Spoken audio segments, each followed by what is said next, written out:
My parents let my sister's kids eat first while my children waited for crumbs, but what they didn't know would change everything. I hadn't been back to my hometown in over 7 years. The memory of it had lingered in my mind, sweet and bitter all at once, like the scent of rain on dry earth. As my car crunched along the old gravel road leading to my parents' farmhouse, I noticed how much had stayed the same. The worn wooden gate, the uneven fence posts, the tall grass swaying in the wind, but also how much had changed. The air felt heavier somehow, carrying not just the smell of soil and pine, but a faint sense of expectation, like the house itself was waiting for me. When I pushed the gate open, the creak echoed, splitting the silence. My chest tightened. And there she was, Sarah.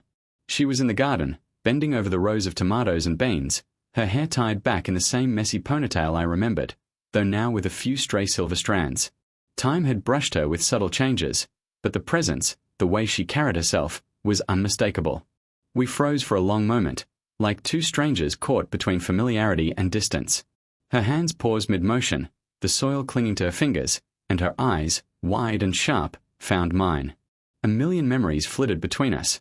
Laughter, arguments, promises broken, and dreams abandoned. 7 years ago, she had walked out of my life, leaving an emptiness that had never fully healed. For a moment, the world seemed to narrow to just the two of us. I felt the ache in my chest, the familiar knot of anger and longing. I remembered how, back then, I had trusted her with everything. My heart, my family, even the future I thought we would build together.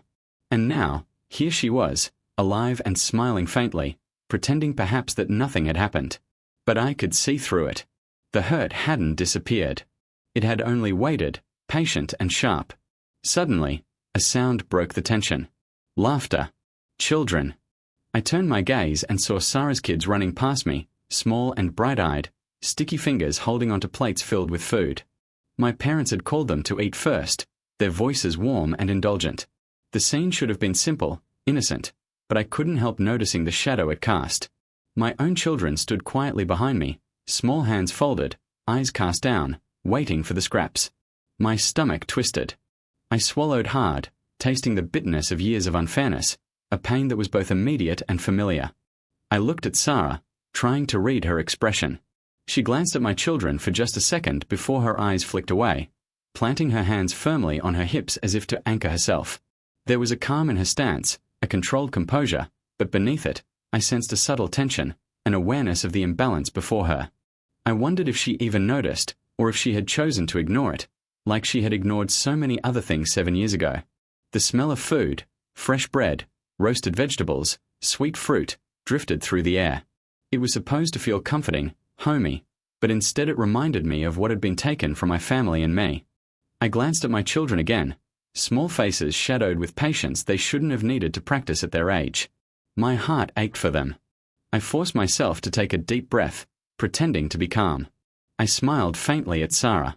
"It's good to see you," I said, my voice catching slightly. She looked at me, lips pressed into a thin line, and nodded, her smile small and measured. For a brief moment, I almost believed this reunion might be normal, might be harmless. But deep down, I knew better. The past was not finished with us. And as I watched my children stand quietly, waiting for crumbs, I realized that this visit would not be peaceful. Something had shifted, something that could not be undone. The old farmhouse seemed to hold its breath with me, watching, waiting, like it knew the storm that had quietly gathered just outside its walls. After dinner, the house felt quieter, but the tension had only thickened. My children played quietly with the toys in the corner, their small faces still reflecting the shadow of earlier disappointment. I sat at the edge of the table, watching Sarah move around the kitchen, her hands deftly stacking plates and wiping crumbs from the wooden counter. There was a calm to her, almost practiced, but I could feel it, a subtle tightness in her shoulders, a restraint in her movements. Something about her was different now, guarded, careful, like she was hiding more than just 7 years of absence. I cleared my throat, trying to sound casual. "Your kids are growing fast," I said, keeping my tone neutral. "It's good to see them so happy." She glanced at me, her eyes flickering just for a moment, and then she looked away. "Yeah," she said softly, almost as if the word was heavier than it should have been. The silence stretched between us, filled with unspoken memories. I felt the old ache return, the same ache I had carried for 7 years. I tried to keep it buried, but every glance at her brought it closer to the surface. I remembered the arguments, the nights we spent in silence, the day she had left, the way my heart had cracked and bled in slow, quiet pieces. "Do you remember that summer?" I asked, voice low. "The one at the lake? When everything seemed simple." Her hands paused mid-motion. She didn't answer right away, and I could see her jaw tighten. I remember," she said finally, her voice careful, almost fragile. I leaned back slightly, letting the words linger. "We were happy then. Do you remember why it all ended?" Her eyes flicked to mine, quick and sharp, but there was no answer. I could feel the weight of her silence pressing down on me. I knew she was holding something back. 7 years ago, she had walked out on me, and I had spent years wondering why. My parents had whispered things in my ear at the time. Accusations, doubts, half-truths. But something about the way she looked at me now, something in her careful movements, told me that I hadn't known the whole story. I thought about the dinners at my parents' house all those years ago, about how her achievements had been celebrated while mine were minimized, about how my children now sat quietly, waiting for leftovers, while her kids laughed and ate first. The unfairness had always stung, but now it felt sharper, deeper. It wasn't just about the crumbs. It was about control, about secrets, about power. "Why did you leave?" I asked softly, almost afraid of the answer. She turned slightly, avoiding my gaze. "I thought it was the best," she said, voice trembling just a little. "I didn't want anyone to get hurt." I frowned, confused. Hurt? Who? Her eyes darted away again, and I saw the flicker of fear, or maybe regret, in them. I felt a chill run down my spine. Something was off. She wasn't telling me everything, not even close. And I could feel the old anger rising inside me, not just for the past, but for the way she had continued to manipulate, to hide, to protect some secret while my family suffered quietly. For the first time that evening, I felt the stirrings of a plan forming in my mind. A slow, patient, quiet kind of revenge. Not violent, not loud, but something that would remind her exactly what she had done and who she had hurt. I kept my voice soft, almost gentle. "I hope your kids are happy." "Really?" She looked at me then, fully this time, her eyes wide and uncertain. I didn't give her an answer. I didn't need to. She could feel it in the way I said it, the promise, the warning, the quiet weight of 7 years finally coming to light. The room felt smaller suddenly, the air heavy with things unsaid. The garden outside seemed darker, the shadows longer, as if the night itself was waiting for the truth to be revealed. And I knew it would come soon. The next morning, the farmhouse was quiet except for the occasional clatter of breakfast dishes and the soft murmur of my children at the table.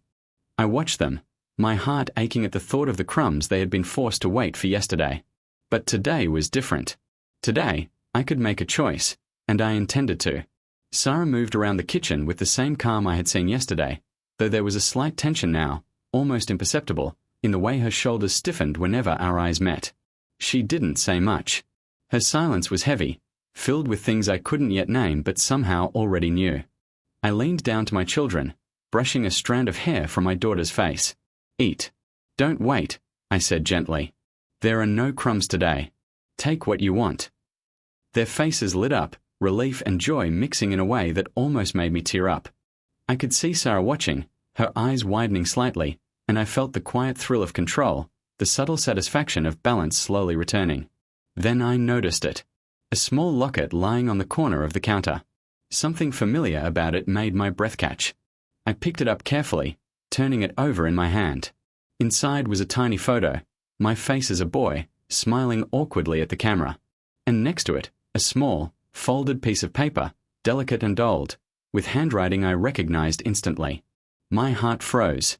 Sarah had a secret she had carried for 7 years.